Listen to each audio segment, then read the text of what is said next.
What is up, guys? We're back with more picks and predictions. This weekend, we got UFC 315 headlined by Belal Muhammad and Della Maddalena. I'm excited to break down every single matchup on this card. So without further ado, let's jump right into the picks and predictions for UFC 315. Kicking off the card, we got Brad Katona versus Bekzat Almakhan. And, this is a really, really close one. I think this first matchup is actually really tight, really hard to predict. We have Bekzat Almakhan, 11-2, one fight in the UFC against Umar Nurmagomedov, where he got absolutely demolished and destroyed. If you go watch that fight, you're going to see him drop Umar pretty badly very, very early in the first round, and then after that, it's just straight domination. I think he lands like 5 strikes after that for the rest of the fight, all rounds included. So he just got dominated with the takedowns, was not able to get back up. Now he's fighting Brad Katona. Brad Katona, very well-rounded. We know he can get takedowns. He has a good chin too, and that's kind of what makes this pretty interesting for me, because you see someone like Bekzat Almakhan, he does get a ton of knockouts. He does have big power, and that's normally his kind of like his path to victory. We've seen him get taken down, dominate on the ground in the UFC. Obviously, Umar Nurmagomedov is much better than Brad Katona, and Brad Katona's not going to bring back a similar threat that Umar does. But at the end of the day, Brad Katona is well-rounded. He does have good wrestling. He won the Ultimate Fighter twice. I think that Brad Katona at the end, I don't know. If Brad Katona gets takedowns and wins this off just doing more, I wouldn't be surprised. And then, if Bekzat comes in here and, he just has the bigger moments, lands bigger, I also wouldn't be surprised. So this is an interesting matchup to me. I'm going to lean to the Brad Katona side just because, Bekzat Almakhan, unproven in my eyes. I think that while he does have some cool knockouts on the regional scene, that is the regional scene, it's kind of hard to tell how good he will be against Brad Katona, who I think is real UFC level comp, not the best of the best that the UFC has to offer, but still UFC level comp nonetheless. And I just think that Brad Katona in Canada can come out there hyped first fight, do a little bit more, get takedowns, timely takedowns. And if he doesn't get dropped, which, he probably won't. I haven't seen him get dropped, and his chin has held up pretty well. Then I think he can win this fight. So I'm going to go with Brad Katona. Very slight lean. He is the underdog, so I think that makes a little bit of sense. And yeah, let's move on to the next matchup. All right, next up, we got Daniel Santos versus Jeong Lee. I'm gonna slightly lean Daniel Santos here. I think the first 3 fights on this card are actually pretty complicated to predict. There's a few ways I can see them going, and I wouldn't be surprised if, I go 3-0 or 0-3 or anything in between in here for these first 3 picks, because I'm not betting on any of these fights at the start of this card. I think that, it's very complicated to do that. I can see them going like so many different ways. But for Daniel Santos versus Jeong Lee, I'm going to play with a few principles here. One, Daniel Santos coming up a weight class to fight Jeong Lee here. He's fighting this at featherweight. He's normally a bantamweight, so you got the lighter man skill involved in there as well. Jeong Lee, he's got a split decision win to Yiza, a win to Blake Builder, and then he got knocked out by Haider Amil. But Haider Amil, that loss, aging pretty well. Haider Amil just beat William Gomes, and Gomes is pretty good. So, Haider Amil lost, aging pretty well there for Jeong Lee. But Daniel Santos, man, he's going to be dangerous. I think that, he's going to be a little bit slicker. He's coming out that shootbox Diego Lima camp, and I just think that they have decent Muay Thai out there. They kind of tend to lose when fighters take them down or opponents take them down. That's one way where shootbox fighters lose a lot, is because of the takedowns. And then B, if they are getting outstruck, is generally with like pretty high level technical striking, and I just don't see Jeong Lee having that. I think that if Lee kind of comes in here, turns it into a firefight, he's gonna lose to Daniel Santos, in my opinion. I think Santos is gonna be slicker. Like I said, he has a lighterman skill. Couple things though that are kind of not doing too well on the Santos side. He's coming off almost a 2-year layoff. I don't like that. I don't like layoffs. Definitely don't like betting anywhere near fighters that are on a layoff. Maybe I fade them on the bet slips from time to time, but definitely won't be betting this fight. I think Daniel Santos is better. I think that he can beat Jeong Lee, but that 2-year layoff is something that really keeps me away from this fight. So don't want to touch it with a 10-foot pole. Because, if I bet on Jeong Lee and Daniel Santos wins, I'm going to feel like an idiot, because I do think that Daniel Santos is the better fighter here. And then if I bet on Daniel Santos and he just doesn't look like what I think he does because of that 2-year layoff, I'm also going to feel like an idiot. So in order to not feel like an idiot at all, I'm going to stay away from this fight. But I'm leading Daniel Santos. If you want to play that, be my guest. And yeah, let's move on to the next matchup. Next up, we got Marc-Andre Barriault versus Bruno Silva. And I'm going to have to go with Marc-Andre Barriault in this matchup. Bruno Silva, I thought Bruno Silva was pretty good. He's coming off a 4-fight skid, and he just looks so terrible in those 4 fights. It's almost like he just doesn't want to fight anymore. His first two losses, not bad. I can write those off with Brendan Allen and Shara Magomedov. Shara Magomedov, still very talented striker in the division, and Brendan Allen, obviously we know who Brendan Allen is. And then after that, he loses to Chris Weidman. And I definitely think he should have won that fight. That's a fight he could have won. Fought pretty terribly. He did get screwed over, 100%. He got screwed over by, those disgusting eye pokes by Chris Weidman. And then Chris Weidman just being an asshole afterwards too didn't help his case. But, he got screwed over in that fight. Should have been a DQ, but at the same time, he was losing that fight. I'm not going to lie. And then the Ismail Nardiev fight, man, Nardiev making his UFC debut, came in there, just absolutely controlled him, took him down a bunch of times, just really able to control that fight. And now he's fighting Marc-Andre Barriault. Barriault, similarly, Manon, 3-fight skid. Last win was coming to Eric Anders. And after that, he lost split decision to Chris Curtis. Okay. Then he got knocked out by Joe Pyfer. Okay, cool. And then his last loss, he got knocked out by Dustin Stoltzfus. And Stoltzfus, I think Stoltzfus is a bit underrated. He definitely grappled a lot in that fight early on in that first round. Then late in the round, as Marc-Andre Barriault tries to get up, he does get the knockout on him. And now he's fighting Bruno Silva. I don't know, man. I think Bruno Silva is probably more talented, probably better fighter. But Marc-Andre Barriault, he's going to come in there and do what he needs to do. He's just got chinned in his last two fights. And is Bruno Silva going to come out here and chin him? If he does come out here and chin him, it's not like I would be crazy surprised. Bruno Silva can chin Marc-Andre Barriault. He's chinny. Bruno Silva has the tools to chin him.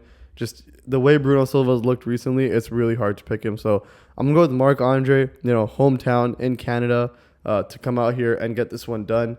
I think that if Bruno Silva loses because he's just going to look like he doesn't care to fight enough, and if Marc-Andre loses, it's because he cares, but he just got chinned. So I'm going to have to go with Marc-Andre Barriault in that case.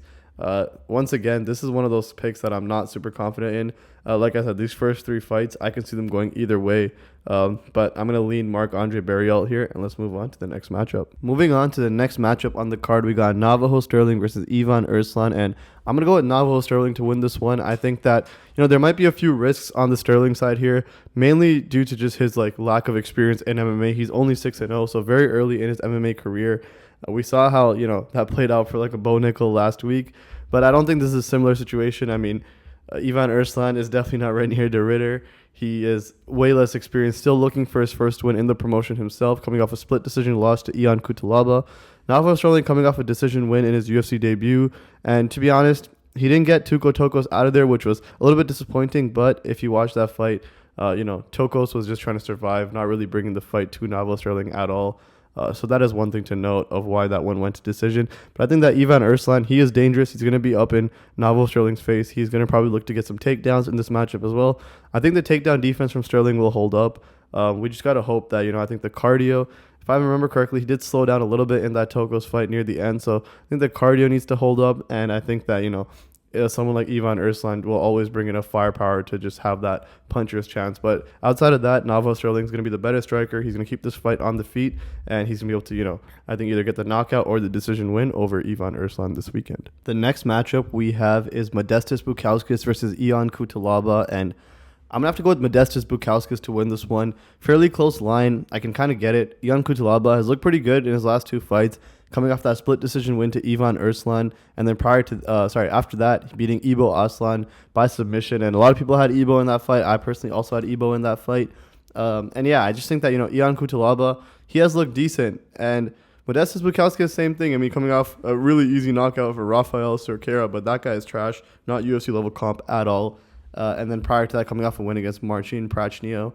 I just think that, Bukauskas, he's a bit taller, he's a bit bigger, a bit longer. I think that, on the feet, he's a little bit more technical, a little bit sharper. And I think that's what's going to help him here. With Ivan Erslan and Ibo Aslan, the last two wins for Ion Cutelaba, both of these guys were super willing to engage in a straight-up firefight with him. Modestas Bukauskas, I think he's going to be a little more tactical on the feet. He's not going to engage in a brawl with Ion Cutelaba. Ion Cutelaba, I think if he tries to mix in the wrestling, I think Bukauskas has pretty good takedown defense. I think he keeps it standing. Obviously Cutelaba can mix it up. I expect him to mix it up a little bit, of course. But I just think that, over a course of 3 rounds, I think Bukauskas is going to stay safe. He's going to be a bit more technical. I think Cutelaba is going to try to, bring him into a firefight, but I just think Bukauskas is not going to fall for it the way Ibo Aslan did, the way Ivan Erslan did. I think that Bukauskas is going to keep this technical. fight his own fight. And I think that's going to do well for him. So I'm going to lean Bukauskas. I see why this fight is super close. I see why the odds are super close. I doubt I'll play this fight. I don't think that I trust Bukauskas a lot in this spot, I would say. Cutelaba has looked good, man. And, if Cutelaba comes in here, gets it done, I wouldn't be super surprised. So I get the odds. I'm going to say lean Bukauskas, though. I think if he keeps it technical, he can get this one done. Let's move on to the next matchup. Next matchup on the card, we got Jessica Andrade versus Jasmine Jasudavicius. And there's a couple concerns I have with this fight. I'm going to go ahead and pick Jasmine Jasudavicius to win by decision in this matchup. I think that, she's going to obviously mix in her wrestling, mix in the takedowns. She's obviously the more, well-rounded fighter out of the two of them. On the striking, I mean, Jessica Andrade is definitely better, higher volume for sure. But a couple things working for Jasmine in her favor here. She's got a 6-inch reach advantage and a 6-inch height advantage. She's going to be much bigger than Jessica Andrade in the octagon. So when it comes to the striking, I mean, she should be able to throw enough out to kind of maintain the range to some degree. She's definitely not going to be the best at holding range. She's definitely going to move like Natalia Silva did in her fight against Jessica Andrade. So don't expect that. But I think that she's going to be able to threaten enough with the striking and with the size to obviously then mix in the wrestling, mix in the takedowns.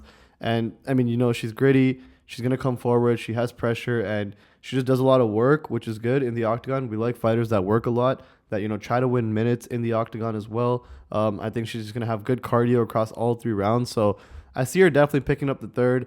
I see her, just outworking Jessica Andrade for the most part, being grittier. And in women's MMA, that's normally like the way you tend to kind of bet in these scenarios. Obviously, though, Jessica Andrade, tricky veteran, former champion, has fought the who's who. So that's one thing to note. And if, Jessica Andrade can somehow, just stop all the takedowns and just stay in Jasmine's face as well, I mean, it wouldn't be crazy to see Jessica win this fight, but I'm going to go Jasmine Jasudavicius. I think she has a lot going for her in this matchup. Let's move on to the next one. Next fight up, we got Mike Mallot versus Charles Radke. I'm going to go with Charles Radke to win this one. I think Mike Mallot's going to be one of the Canadians that loses on this card. I'm just not impressed with Mike Mallot whatsoever in his last fight against Trevin Giles. I did bet on Mike Mallot in that fight, and while he did get the decision win, and, it wasn't a robbery, he definitely did win that fight. That fight was just absolutely sad to watch. Mike Mallot super hesitant the entire time. That was his first fight back after that Neil Magny loss where, got knocked out in the 3rd round with 15 seconds left in the fight. And to be honest, we all know that Mike Mallot was winning that fight against Neil Magny, but he just kind of got a little bit cooked in the end. And that's pretty interesting to watch a fighter just throw a fight away like that. He did get knocked out. I mean, it is Neil Magny, but still, against Charles Radke, man, I think that, Radke, he has good striking. He definitely has more power. Both these guys fairly dangerous, but Charles Radke, I think, is a little bit more dangerous, especially on the feet when it comes to just, be able to find that knockout punch. I think that Mike Mallot, if he wants to incorporate his wrestling here against Charles Radke, I don't think that's actually going to be that easy to do. I think Charles Radke has some underrated wrestling, underrated takedown defense, and underrated grappling overall. So I think Charles Radke, if this fight does go to the ground, he could surprise Mike Mallot a little bit, but I just think that Radke will keep this one standing. And I think that in a striking fight, all the dangers on the Charles Radke side. So I do like that. We've seen Mike Mallot eat some shots that he didn't like and then just kind of, get really tentative in that Trevin Giles fight. So I just don't like that on the Mike Mallot side. I think that Charles Radke, if he does pose that danger, if, Mike Mallot does feel his power, that could either make Mike Mallot very tentative throughout the fight, leading him to kind of lose on the cards, or B, I think that, Radke can just come out here and knock out Mike Mallot if needed. So I'm going to go with Radke. I think, it's a pretty good spot. I think the spread here is also a pretty good spot, especially because, I do see Radke at least picking up one round. I think this fight's going to be pretty close. So, yeah, I'm going to go with Charles Radke, and let's move on to the next matchup. Up next, we got Benoit Sant-Denis versus Kyle Propelage, and this is going to be super quick. Benoit Sant-Denis is fighting this guy on a 1-week notice. He's just someone they picked up off the streets to kind of match him up because BST's opponent did pull out, obviously, and I just think that this guy, 18-8, regional guy, doesn't have a single fight in the UFC. This is obviously going to be his UFC debut. They just called him up. Benoit Sant-Denis, way too much experience. He's way too good for this matchup. Is kind of reflects in the odds. I definitely do see him finding the finish. I think that this guy, this guy's primarily a striker. Wouldn't be surprised if he does get Benoit Sant-Denis does get the knockout, but I think he's just going to, take this guy, throw him on the ground, and find a submission. So that's what I see going on in this fight. Not really too much to it. I think the levels, everything just kind of points towards Benoit Sant-Denis as it should. And yeah, let's move on to the next matchup. The next fight up, we got Alexa Grasso versus Natalia Silva. And I'm going to have to pick Natalia Silva here. I think Natalia Silva is a quicker fighter. I think, she has better footwork on the feet as well. I definitely see her just like outstriking Alexa Grasso here. This is going to be a pretty tricky one. I think that, a lot of people are on the Natalia Silva side, and you can see kind of the betting line being on the Natalia Silva side. On Tapology, it's like a 50-50 fight. We have 51% picking Grasso, 49% picking Silva, but then you see Silva as like a minus 200 favorite. So at that point, kind of know that, the stats, the math, and all like the data models kind of point towards Natalia Silva in this matchup. And I think it kind of makes sense. She's going to be quicker. Like I said, I think she'll have better footwork. And I think that, if this fight does go to the ground, which I really don't see it going to the ground, but I think if it does, it'll be on Natalia Silva's terms. I think that she can kind of hold her own there better than Alexa Grasso. So, yeah, I'm going to go with Natalia Silva to beat Grasso. I think, Grasso's climbed the mountain. Now she's, I guess like not on the way down, but she's already climbed the mountain. And the way she got dominated by Valentina Shevchenko in that last matchup, it just seems rough to kind of come off of that and look for a win here. So I'm going to go with Silva. I think she's got the momentum. She kind of knows what's up here, and I think she gets it done by decision. Next up, we got Jose Aldo versus Aiemann Zahabi. I'm going to have to go with Jose Aldo here. I think that Aiemann Zahabi, while Aiemann Zahabi's been looking good, he is on like a win streak himself here. He strung together 5 straight wins, and his last one coming off Pedro Munoz. And I was all over Aiemann Zahabi in that Pedro Munoz fight. I also got him as an underdog when the line opened. And, he was just a better, cleaner boxer than Pedro Munoz. He boxed him up. But I think against Jose Aldo, man, the way Jose Aldo's looked, especially even like as of late, he still got it. He still got on the feet. He was outstriking Mario Bautista. He was outstriking Jonathan Martinez. He won that fight. His last loss, and I'm not going to count the Mario Bautista loss as a loss because I truly don't believe he lost that fight. You can say what you want, but I really just don't think that Mario Bautista beat Jose Aldo that night. I think in that third round, he held him up against the fence, but in space, Jose Aldo did all the damage. He should have won that third round, should have won that fight. So, yeah, I disagree with that loss. But that being said, his last loss was against freaking Merab Dvalishvili, and we know what Merab Dvalishvili is to that division, borderline the freaking GOAT of that division. So, Aiemann Zahabi, do I think he's that level? No. Do I think Aiemann Zahabi has good boxing? Yeah. Do I think he has good takedown defense? Yeah. I mean, he's not really going to have to worry about takedowns against Jose Aldo here. I think that, Jose Aldo has more points of attack. He's got the kicks better. He's just going to be a bit quicker as well on the feet. I think he pumps that jab a little bit better too. He's got the reach advantage slightly in this one. No real reach advantage, but, slightly towards the Jose Aldo side. And with Jose Aldo's experience, every little advantage matters. He's going to know how to exploit that. The only thing on the Jose Aldo side is, the age. He's 38 years old. We hear, a bunch of stories that his age is also just, like, not accurate. And, he's probably a bit older than that as well. So that's one thing to note. And then the other thing is, Zahabi, great corner. We know he's coming from that TriStar gym. Faraz Zahabi is going to be his coach. So we kind of know that he's going to have a really good corner coming into this fight. That's something you got to note. And then we also know that, the age of Jose Aldo, there could be a drop-off in his performance at any point in time. So I'm probably not going to be betting this fight, but I'm going to have to pick Jose Aldo to get it done. I don't think Zahabi really is going to hold him up against the fence. Maybe he does. I mean, if he does at that point, then at some point, you got to blame Jose Aldo. He's got to switch it up. He's got to be able to, fix that part of his game. So if he gets held up against the fence again, I'd be surprised. And I just think that in space, in the boxing range, he should have a little bit of the speed advantage, even though he is older on Aiemann Zahabi. So that's something to know. And yeah, let's move on to the next matchup. Next up, we got the co-main event of Valentina Shevchenko versus Manon Fiorot, and that is for the UFC Women's Flyweight Championship. I think that, we're going to see a new champion in this division. I like Manon Fiorot to win this. She's got the momentum. She's looked great as of late. She's coming off a decision win over Erin Blanchfield, where she 50-45'd her, dominated her through all 5 rounds across that matchup. And I think that, Manon Fiorot, I think she's quick on the feet. She's got good striking. I think she's going to be younger than Valentina Shevchenko. She's hungrier than Valentina Shevchenko. It makes a lot of sense in this matchup. I think that, she's going to be able to catch her. She's going to be quicker, a little bit faster. I think she'll be one step ahead on the feet against Valentina Shevchenko. And then when it comes to the grappling, when it comes to the wrestling, I think Shevchenko might want to, mix in a takedown heavy game plan like she did against Alexa Grasso in her last matchup. But I just don't think that Manon Fiorot is going to be the one to kind of just get taken down as easily. I think she has really good takedown defense. She's going to be slick.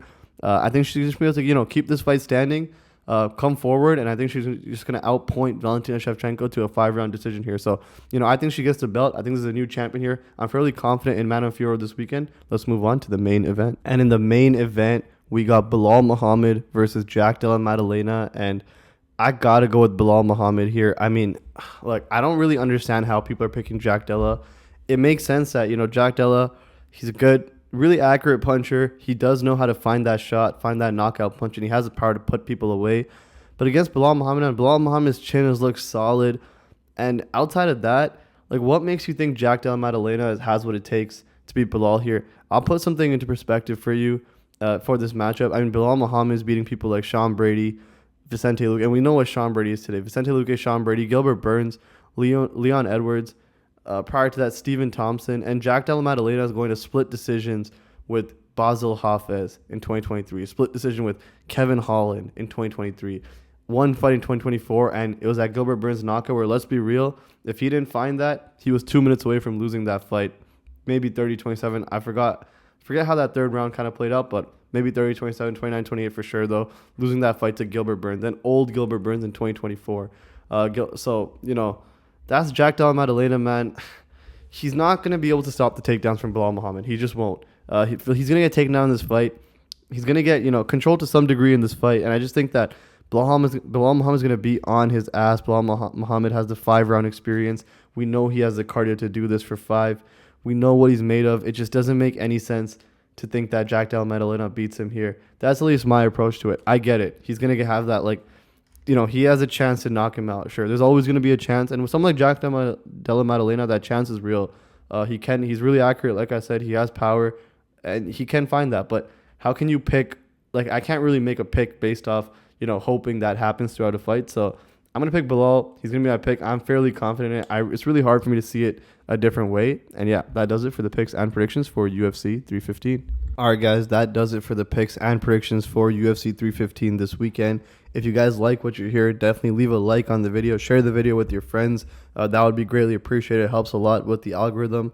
Once again, if you guys do want to join our free Discord community, it's a place to just come out there, just kick up with a bunch of other UFC fans. Definitely gets hyped, especially during the cards. We got a ton of people in there, just going back and forth, just kicking up. So join the Discord free community.